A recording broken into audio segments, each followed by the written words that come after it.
آج ہمارے خطبے کا موضوع ہے ماہ سفر کی تاریخی حیثیت اور اس کے متعلق برے اعتقادات۔ ماہ سفر کی تاریخی حیثیت اور اس کے متعلق برے اعتقادات۔ نحمدہ و نصلی علی رسولہ الکریم، اما بعد۔ مسلمانوں، بندے پر سب سے بڑا واجب اللہ تعالیٰ کی توحید کا علم حاصل کرنا اور اس کے منافی اشیاء، شرک اور بدعات و خرافات کی حقیقت کو سمجھ کر اس سے دور رہنا ہے۔ اللہ سبحانہ و تعالیٰ توحید کے بغیر نماز، روزہ، حج، عمرہ اور دیگر فرائض و نوافل قبول نہیں فرماتا۔ قرآن و سنت کے بکثرت دلائل اس حقیقت کو واضح کرتے ہیں کہ اکثر لوگ کلمہ پڑھنے کے باوجود اس کی حقیقت کا علم نہ ہونے کے سبب شرک کر بیٹھیں گے۔ دیکھیے سورہ یوسف آیت نمبر 106۔ لوگوں پر شرک کا خوف و خطر کیوں نہ ہو؟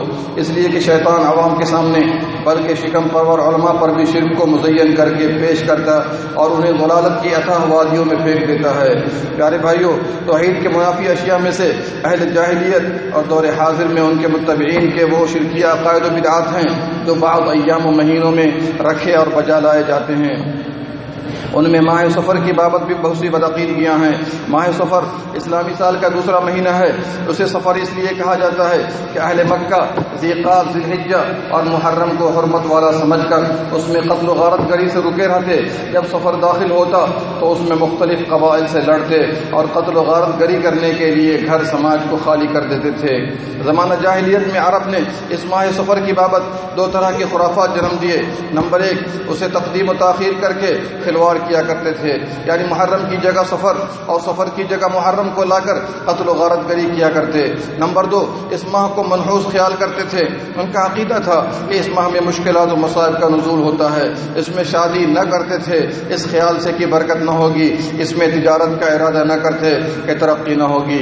مسلمانوں، جب اہل جاہلیت توحید اور رہنمائی مصطفیٰ صلی اللہ علیہ وسلم سے دوری کے سبب اس ماہ کے متعلق ایسے باطل عقائد رکھتے تھے تو امت محمدیہ صلی اللہ علیہ وسلم کے اس گروہ کا کیا حال ہوگا جو خود کو عاشق مصطفیٰ کہتا ہے اور لا علمی، رسم و رواج کی رکھوالی اور طریقہ محمدی صلی اللہ علیہ وسلم سے دوری کے سبب زمانہ جاہلیت والی بدعقیدگیوں میں پڑ گیا۔ بعض مسلمان اس ماہ میں مریض کی عیادت کو منحوس سمجھتے ہیں۔ ایک گروہ اس ماہ میں نکاح کو منحوس خیال کرتا ہے، تیسرا گروہ اس میں سفر کرنے کو برا خیال کرتا ہے اور چوتھا اس مہینے میں تجارت کو برکت سے خالی سمجھ کر ایک قدم بھی آگے نہیں بڑھتا۔ اور اس امت میں ایسے بھی لوگ ہیں جو اس ماہ کو نزول مصائب کا مہینہ سمجھتے ہیں، اس بنا پر اسے تیرہ تیزی سے تعبیر کرتے ہیں۔ ایسی بدعقیدگیاں رکھنے والے محمد صلی اللہ علیہ وسلم کی شریعت و سنت اور ہدایت سے اکثر محروم ہیں۔ بعض کم فہموں نے ان تمام سے نجات کے لیے اس مہینے کی آخری بدھ جو ان کی نظر میں سال کا سب سے برا اور مصائب والا دن ہے، ایک راہ متعین کی ہے کہ آدمی اس دن 4 رکعت ادا کرے اور اپنی نماز کا اختتام اس دعا کے ذریعے کرے: اللہم اکفنی شر ھذا اليوم وما ينزل فیہ یا کافی المہمات ویا دافع البلیات۔ اے اللہ، اس دن اور اس میں اترنے والی مصیبتوں سے حفاظت فرما، اے تمام کاموں میں کافی اور مصائب دور کرنے والے۔ یہ سب بدعات و خرافات ہیں۔ اسی طرح بعض علاقوں میں کچھ لوگ 313 مرتبہ سورہ مزمل پڑھتے ہوئے آٹے کی گولی بناتے ہیں اور اسے بسوں پر لے جا کر کسی دریا میں ڈالتے ہیں تاکہ انہیں مچھلیاں کھائیں۔ اس ماہ میں یا کبھی بھی ان کا عقیدہ ہوتا ہے کہ ایسا کرنے سے بلا، مصائب، آفات و امراض سے حفاظت کا سبب ہے۔ سارے مسلمان یاد رکھیں، یہ عقائد، یہ بناوٹی نماز و دعا اور یہ عمل جو اس دن اور اس ماہ میں مخصوص طور پر بجلائے جاتے ہیں سب بدعات و خرافات ہیں۔ اس کا شریعت مطہرہ، قرآن و سنت اور سلف صالحین کے عمل سے کوئی واسطہ نہیں۔ آپ صلی اللہ علیہ وسلم نے فرمایا، جو کوئی عمل کرے وہ ہمارے طریقے کے مطابق نہیں تو وہ مردود ہے، رواہ مسلم۔ جو کوئی اس عقیدہ، نماز و دعا کو نبی صلی اللہ علیہ وسلم اور صحابہ کی طرف منسوب کرے وہ جھوٹا ہے اور ایسے لوگ اپنا ٹھکانہ جہنم میں بنا لیں۔ بھائیو، نحوست کسی مہینے اور کسی وقت میں نہیں بلکہ نحوست شرک و بدعت، بدعمالی اور دین سے دوری میں ہے۔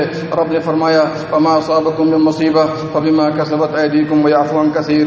جو مصیبت تمہیں پہنچتی ہے وہ تمہارے ہاتھوں کی کمائی ہے۔ سورہ شورى آیت نمبر 30۔ ہر وہ وقت جس میں بندہ مومن اطاعت الہی میں مصروف ہے وہ مبارک ہے، اور جس میں معصیت الہی میں لگا ہے وہ منحوس ہے۔ بندگان الہی، بعض عوام یہاں تک کہ بعض اہل علم نے لوگوں کا اس ماہ میں بدگمانی کرنا دیکھا تو کہنا شروع کر دیا کہ ماہ سفر خیر کا مہینہ ہے۔ تو یاد رہے کہ ایسا کہنا بدعات کا دفاع بدعات کے قبیل سے ہے، اس لیے کہ یہ مہینہ نہ تو خیر کا مہینہ ہے اور نہ ہی شر کا۔ اس لیے بعض سلف نے اس آدمی پر نکیر کیا جبکہ الو کی آواز سن کر کہا خیر ہوگا انشاءاللہ. در حقیقت اسے خیر یا شر نہ کہا جائے بلکہ عام پرندوں کی طرح الو بھی آواز نکالتا ہے.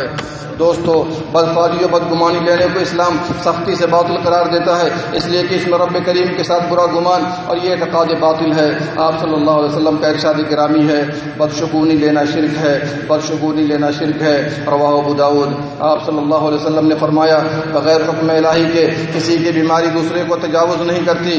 بدشگونی یا بدفالی کی کوئی حقیقت نہیں، الو کے بولنے کی کوئی حقیقت نہیں، اور نہ ہی ماہ سفر کے متعلق بدگمانیوں کی کوئی حیثیت ہے. رواہ البخاری. آج کے دور میں بھی زمانہ جاہلیت کی بہت ساری بدفالی پائی جاتی ہے. جیسے کوا چھت یا صحن پر بیٹھا تو لوگ کہتے ہیں کوئی مہمان آئے گا. اسی طرح کسی سواری پر سوار ہو کر آدمی جا رہا ہو اور بلی یا کوئی جانور اس کے راستے سے گزر جائے تو بدعقیدہ مسلمان اسے منحوس سمجھتے اور رک کر غور و فکر کرتے ہیں کہ جاؤں یا نہ جاؤں، اور بسا اوقات آگے جانے کو گوارا نہیں کرتے، اپنا کام معطل کر دیتے ہیں. اسی طرح اگر دکان میں کوئی صبح سویرے سامان ادھار لینے آ گیا تو صاحب دکان کہتا ہے کہ صبح سویرے تم ادھار لینے آ گئے، پورے دن دکان کی حالت اچھی نہ ہوگی، اور اگر اس دن بتقدیر الہی کسٹمر کم آئے تو پھر وہ شخص اس بدعقیدگی کے تحت دوبارہ کسی آدمی کو صبح سویرے ادھار دینے پر آمادہ نہ ہوگا. اسی طرح کسی کی چھت پر الو بیٹھ گیا تو سمجھتے ہیں کسی کی موت ہوگی.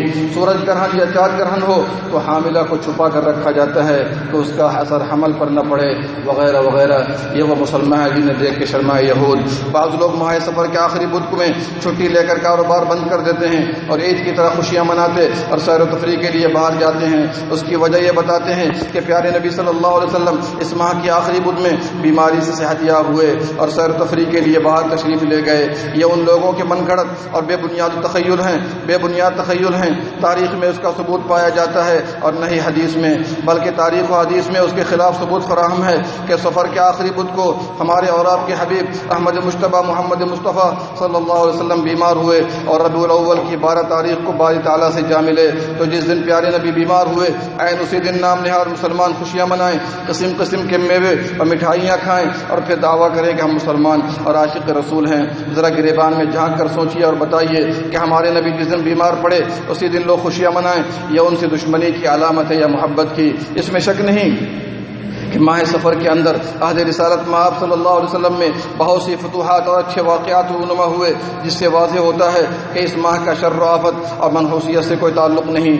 جیسے نبی صلی اللہ علیہ وسلم کا اس مہینے میں اول غزوہ لڑنا جسے غزوہ ابوا کہا جاتا ہے، اسی ماہ میں رسول اکرم صلی اللہ علیہ وسلم کے ہاتھوں خیبر کا فتح ہونا، اسی میں عمرو بن العاص، خالد بن ولید، عثمان بن طلحہ رضی اللہ عنہم کا مشرف اسلام ہونا، آپ صلی اللہ علیہ وسلم کا ہجرت مدینہ کے لیے مکہ سے اسی ماہ میں روانہ ہونا، ماہ سفر ہی میں آپ صلی اللہ علیہ وسلم کا نکاح خدیجہ رضی اللہ عنہا سے ہوا، اور جنت کی سردار خاتون فاطمہ رضی اللہ عنہا کا نکاح بھی علی مرتضیٰ رضی اللہ عنہ سے اسی ماہ میں ہوا. اسی ماہ میں غزوہ روم کا وجود میں آنا وغیرہ وغیرہ. مسلمانوں، اہل جنت کا افضل عمل توحید باری تعالی ہے اور اہل جہنم کا سب سے برا عمل شرک و بدعت ہے. نبی صلی اللہ علیہ وسلم نے فرمایا جس نے اللہ سے ملاقات کی اور اس نے شرک نہ کیا وہ جنت میں داخل ہوا، اور جس نے شرک کر کے اللہ سے ملاقات کی وہ جہنم میں داخل ہوا.